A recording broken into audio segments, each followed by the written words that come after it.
사도행전 18장 쉽게 읽힙니다.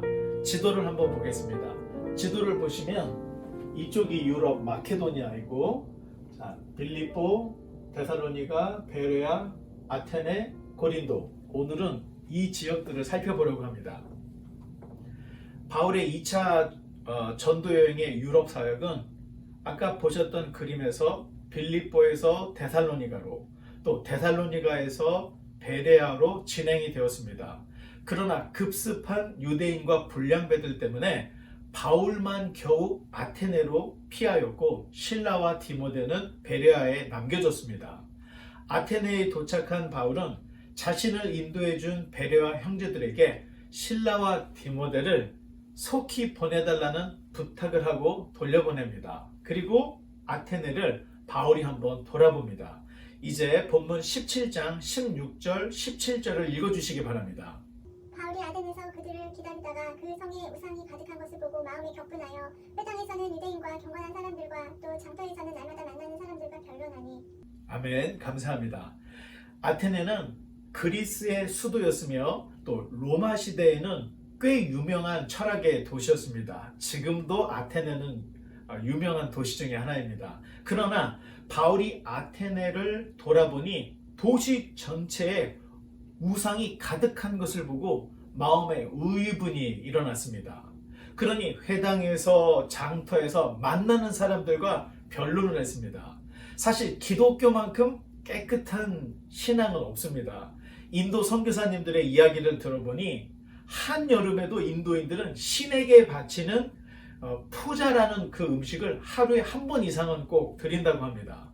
그러면 그 음식이 썩어서 파리들이 들끓고 개들이 그 음식을 서로 먹으려고 도시 전체에서 개싸움이 일어나는 일들이 있다고 합니다. 이런 난장판이 어떤 특정한 한두 지역에서 일어나는 것이 아니라 나라 전체에서 매일매일 일어난다고 합니다. 그러니 얼마나 심란하고 또 마음이 편안하지 않겠습니까? 아테네에 우상이 가득한 것을 보고 바울은 날마다 변론을 했다고 오늘 본문에서 우리가 함께 읽었습니다. 그러나 변론을 해서는 한 사람도 주님께로 인도할 수가 없습니다. 특히 종교, 정치, 철학이 다른 이들과는 사실상 대화가 되지 않는다, 이렇게 생각을 하면 됩니다. 가지고 있는 기억, 지식이 달라서 각자 차원이 다른 삶을 살기 때문에 대화가 되지 않는 것입니다. 변론에서 지면 기분 나빠서 교회 나오지 않고, 변론에서 이기면 기고만장해서 그래도 교회를 나오지 않습니다. 결국 변론을 통해서는 한 영혼도 주님 품으로 인도할 수가 없다는 것입니다. 아랍권 선교가 대표적입니다. 선교사가 철수를 하면 그 지역은 거의 원점으로 돌아갑니다. 그러나 간혹 성공 사례들이 보고되는데 변론을 해서 개종하는 것이 아니라 기독교인의 성실함, 선행에 감동받은 이들이 간혹 가다가 개종하는 일이 있다는 것입니다. 잘 기억해야 할 것은 변론이 아니라 선한 행실로 개종이 되더라는 것입니다. 이제 18절의 말씀을 또 읽어주시기 바랍니다. 어떤 에피쿠로스와 스토아 철학자들도 바울과 쟁론할세 어떤 사람은 이르되 이 말장이가 무슨 말을 하고자 하느냐 하고, 어떤 사람은 이르되 이방 신들을 전하는 사람인가 보다 하니 이는 바울이 예수와 부활을 전하기 때문이로라. 아멘. 감사합니다. 이 에피큐리어스는 육체의 쾌락주의 학파였고, 또 스토이시즘은 금욕주의 학파였습니다. 그러면 쾌락주의와 금욕주의, 완전히 극과 극인 것입니다. 그러니 얼마나 논쟁을 많이 했겠습니까? 아테네의 철학자들은 오늘 본문의 바울을 말쟁이라고 조롱을 하고 있습니다. 말쟁이라는 말은 게으른 수다장이, 이런 뜻을 가지고 있습니다. 사실 당시의 철학자들 대부분이 이런 게으른 수다장이들이었습니다. 그러나 바울을 말쟁이라고 공격함으로써 자신들은 이런 아류가 아니라는 선을 긋고 있는 것입니다. 헬라의 철학은 죽음의 문제를 해결하려고 시작을 하였습니다. 신령한 정신이 이 천박한 육체에 갇혀있다. 이것이 인생이고 죽음이란 이 악하고 더러운 육체에서의 해방이다. 당시의 철학자들은 이런 죽음의 문제를 이런 철학으로 극복해 왔습니다. 그런데 바울이 육체의 부활을 이야기하니 아주 못마땅했던 것입니다. 선과 악, 영과 육, 이런 이원론적 세계관을 가지고 있었던 철학자들 입장에서 악하고 더러운 육체가 다시 부활한다고 바울이 말을 하니 아테네의 철학자들에게는 들어보지 못한 소식이었고 껄끄러운 이론이었던 것입니다. 이제 19절로 21절의 말씀을 읽어주시기 바랍니다. 그를 붙들어 아레오바고로 가며 말하기를 내가 말하는 이 새로운 가르침이 무엇인지 우리가 알 수 있겠느냐. 내가 어떤 이상한 것을 우리 귀에 들려주니 그 무슨 뜻인지 알고자 하노라 하니 모든 아덴 사람과 거기서 나그네 된 외국인들이 가장 새로운 것을 말하고 듣는 것 이외에는 달리 시간을 쓰지 않음이더라. 아멘. 감사합니다. 이 아테네 한복판에 아크로폴리스라는 큰 언덕이 있습니다. 그 위에 그 유명한 파르테논 신전이 있고 언덕 중턱에 아레오바고 언덕이 있습니다. 그 언덕에서 재판을 하거나 또는 논쟁들을 하고 있었습니다. 아테네의 철학자들은 바울을 아레오바고에 세웠습니다. 바울이 말하는 부활에 대해 들어보고자 했기 때문에 그렇습니다. 이제 아테네 아레오바고에서 바울의 설교를 우리가 한번 들어보겠습니다. 22절로 23절의 말씀입니다. 바울이 아레오바고 가운데 서서 말하되 아덴 사람들아 너희를 보니 범사에 종교심이 많도다. 내가 두루 다니며 너희가 위하는 것들을 보다가 알지 못하는 신에게라고 새긴 단도 보았으니 그런즉 너희가 알지 못하고 위하는 그것을 내가 너희에게 알게 하리라. 아멘. 감사합니다. 이 종교심이 많다는 말은 미신에 사로잡혀 있다 이런 뜻입니다. 얼마나 미신에 사로잡혀 있는지 신들을 챙기고 미처 챙기지 못한 신들을 위한 제단도 있었다는 것입니다.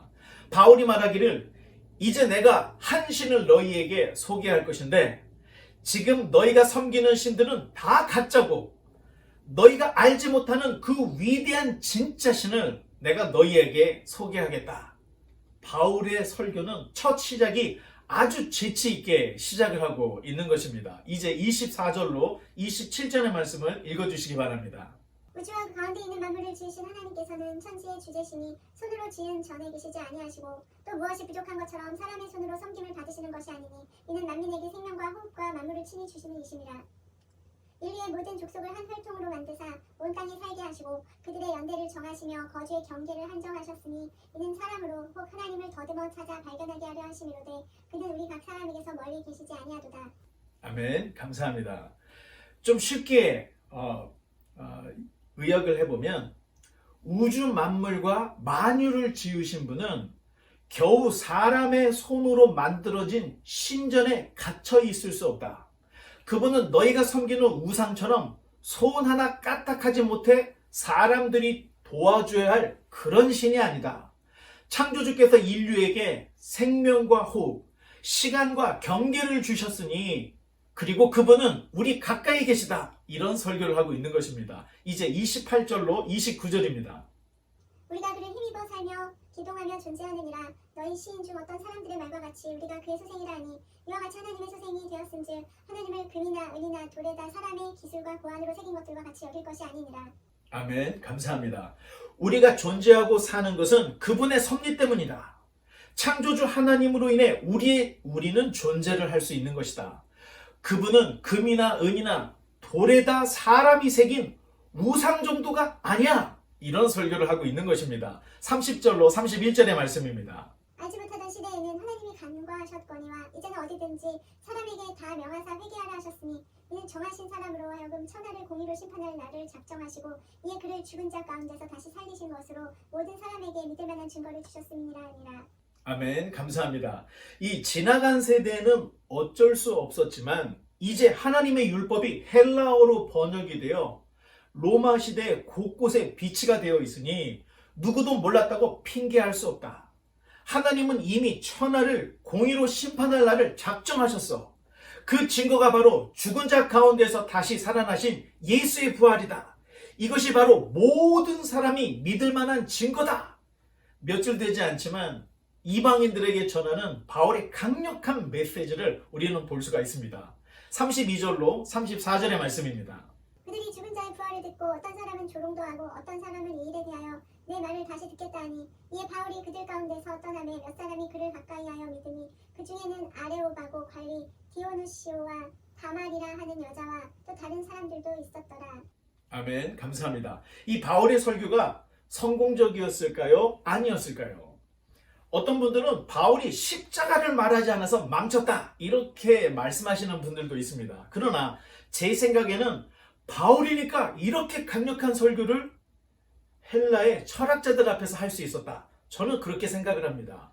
십자가가 문제가 아니라 기억, 생각, 철학이 다른 아테네의 말쟁이들에게 이 정도의 설교라면 제가 볼 때는 굉장히 강력한 도전을 주었을 것이라고 생각합니다.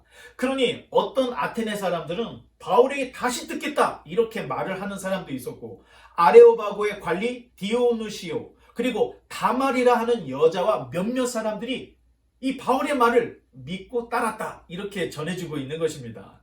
유대인의 복이 여기에 있습니다.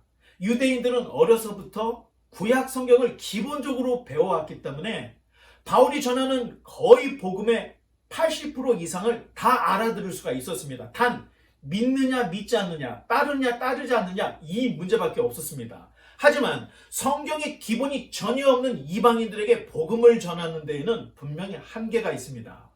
그러니 성령님께서 사도들, 제자들을 통해서 병을 고치는 은사를 드러내게 하시고 예언의 은사들을 통해서 또 믿지 않는 이들로 하여금 충격을 받게 하시고 또 믿고 돌아올 수 있는 이런 길들을 열어주시고 있다는 것을 볼 수가 있습니다.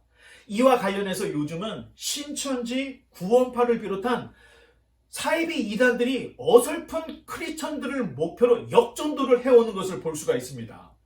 교회를 10년을 다녔다 할지라도 성경 한 번을 제대로 읽어보지 않은 성도들은 이단이 다가올 때 이단들을 가려낼 수 있는 능력이 없기 때문에 잘 넘어가는 것입니다. 그러니 성경과 교례를 배우지 않으면 교회를 다닌다고 해도 신앙이 있다 이렇게 말할 수가 없는 것입니다.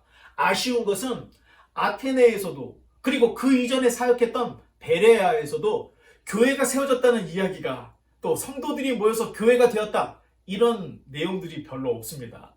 주님께서 말씀하신 이 씨 뿌리는 자의 비유에서도 모든 땅에서 씨가 다 자라는 것이 아니라 4분의 1에 해당하는 좋은 땅에서만 싹이 튀었다. 주님께서도 이렇게 말씀하셨습니다. 아쉽지만 아테네를 떠나 이제 바울은 고린도로 들어가게 됩니다. 이제 8장 1절로 4절의 말씀을 읽어주시기 바랍니다. 그 후에 바울이 아덴을 떠나 고린도에 이르러 아골라라 하는 본도에서 난 유대인 한 사람을 만나니 글라우디오가 모든 유대인을 명하여 로마에서 떠나라 한 고로 그가 그 안에 브리스길라와 함께 이달리아로부터 새로 온지라 바울이 그들에게 가매 생업이 같음으로 함께 살며 일을 하니 그 생업은 천막을 만드는 것이더라. 안식일마다 바울이 회당에서 강론하고 유대인과 헬라인을 권면하니라. 아멘. 감사합니다. 이 고린도는 빌립보와 같이 바울에게 새로운 사역의 국면을 맞게 하는 특별한 것이었습니다. 고린도에서 바울은 1년 6개월 정도, 1년 반 정도를 사역을 했습니다. 고린도는 아테네보다는 작은 도시였지만 거의 대등한 수준의 대도시였습니다. 고린도에도 아테네처럼 도시 복판에 아크로고린도라고 하는 언덕이 있었습니다. 그리고 그곳에 사랑의 여신 아프로디테의 신전이 있었습니다.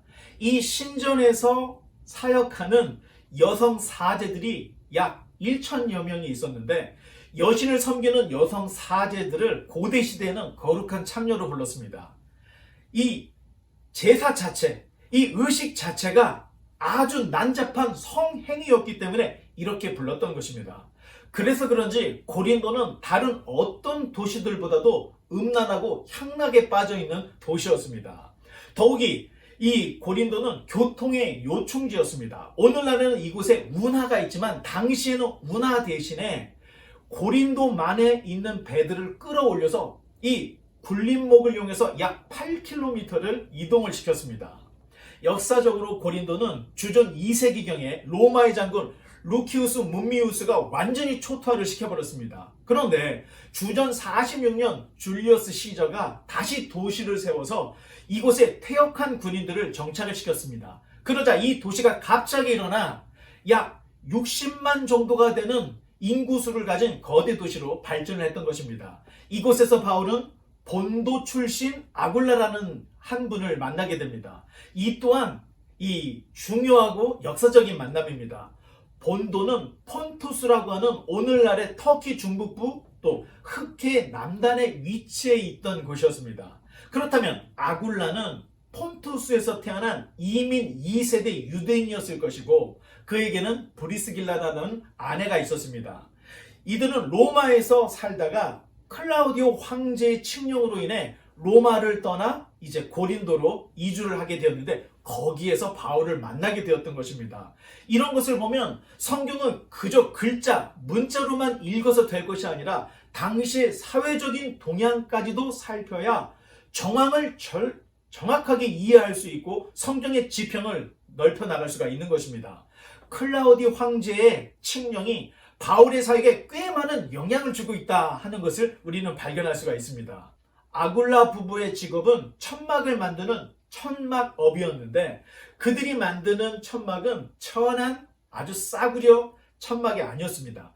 귀족들을 위한 이동식 별장이다 이 정도로 생각하시면 쉽게 이해가 될 것입니다. 바울도 천막업의 부업을 가지고 있었습니다. 그러니 바울은 교회의 후원이 없이도 자비량으로 유럽까지 가서 사역을 할 수가 있었던 것입니다. 그러나 실라와 디모데가 없는 이 순간에 사역과 생업을 동시에 하기는 쉽지가 않았을 것입니다. 고맙게도 이 고린도에서 같은 업을 가지고 있는 아굴라와 브리스길라 부부를 만난 것은 바울에게 큰 힘과 위로가 되었을 것입니다. 이제 5절로 8절의 말씀을 읽어주시기 바랍니다. 실라와 디모데가 마게도냐로부터 내려오매 바울이 하나님의 말씀에 붙잡혀 유대인들에게 예수는 그리스도라 밝히 증언하니 그들이 대적하여 비방하거늘 바울이 옷을 털면서 이르되 너희 피가 너희 머리로 돌아갈 것이요 나는 깨끗하니라 이후에는 이방인에게로 가리라 하고 거기서 옮겨 하나님을 경외하는 디도 유스도라는 사람의 집에 들어가니 그 집은 회당 옆이라 또 회당장 그리스도가 온 지방과 더불어 주를 믿으며 수많은 고린도 사람도 듣고 믿어 세례를 받더라. 아멘. 감사합니다. 드디어 실라와 디모데가 이 고린도로 내려와 바울과 합류를 합니다. 그러자 바울이 하나님의 말씀에 붙잡혀 예수는 그리스도라는 복음을 유대인들에게 힘있게 담대하게 증거를 했다는 것입니다. 유대인 중에 특히 해외에서 이민 생활하는 유대인들은 메시아 그리스도를 굉장히 갈망을 하고 있었습니다. 그들이 그렇게 해외로 떠돌며 이민 생활을 하는 이유 중에 하나는 나라를 잃어버렸기 때문에 그랬습니다. 그러니 메시아가 오면 유대 나라가 독립하여 고향으로 금이 환영한다는 이런 꿈들을 가지고 있었습니다. 당연히 메시아 그리스도에 대한 관심이 디아스포라 유대인들에게는 상당히 많을 수밖에 없었습니다. 그런데 바울이 예수는 그리스도라 이렇게 증거를 하니 관심을 갖게 되었던 것입니다. 하지만 대도시였던 고린도에 이미 세계화가 되었기 때문에 바울이 전하는 복음이 제대로 먹힐 수가 없었던 것입니다. 오히려 고린도의 유대인들은 바울을 대적하고 비방까지 하고 있었습니다. 그러자 바울은 예수님께서 가르쳐 주신 대로 유대인들 앞에서 옷을 털면서 이방인에게로 갔습니다. 이것이 증거가 되어 마지막 심판날에 복음을 거부한 유대인들은 변명할 수가 없게 되는 것입니다.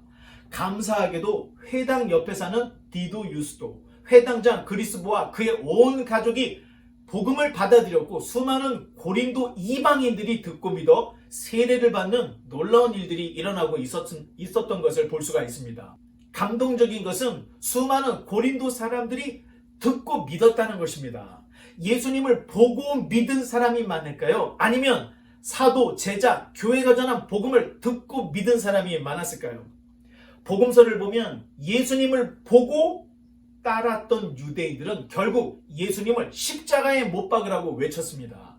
하지만 복음을 듣고 믿은 이들은 세례까지 받더라는 것입니다. 되돌아보면 복음을 듣고 믿은 에티오피아의 내시, 또 로마의 백부장 고넬료, 빌립보 감옥의 간수, 이들은 모두 제자들이 증거한 복음을 듣고 믿어 세례를 받은 이방인들이었습니다.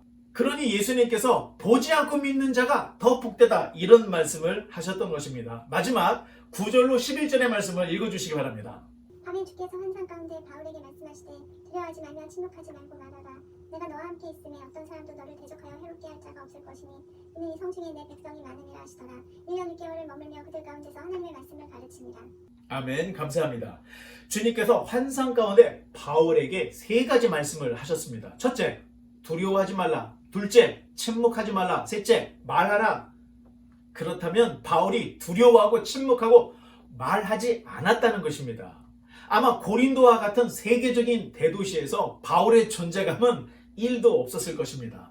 당시 그리스 사람은 매우 건장했고 몸이 조각이었습니다.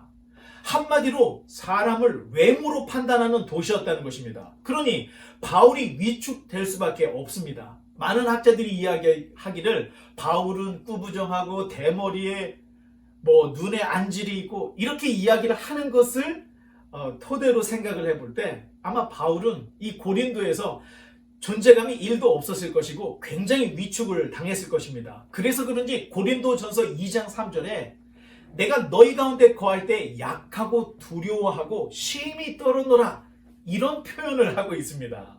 제가 보니 뉴저지와 같은 세속 도시에서 우리 바이블 하우스의 존재감도 1도 없을 것입니다. 건물도 없고 사람도 몇 되지 않고 이 어려운데 뭐 하자는 거냐? 사람들이 큰 쇼핑몰, 큰 회사, 큰 교회를 선호하는 이유 중에 하나는 고립감 때문에 그렇습니다. 사람은 관계 형성을 하며 살아갑니다.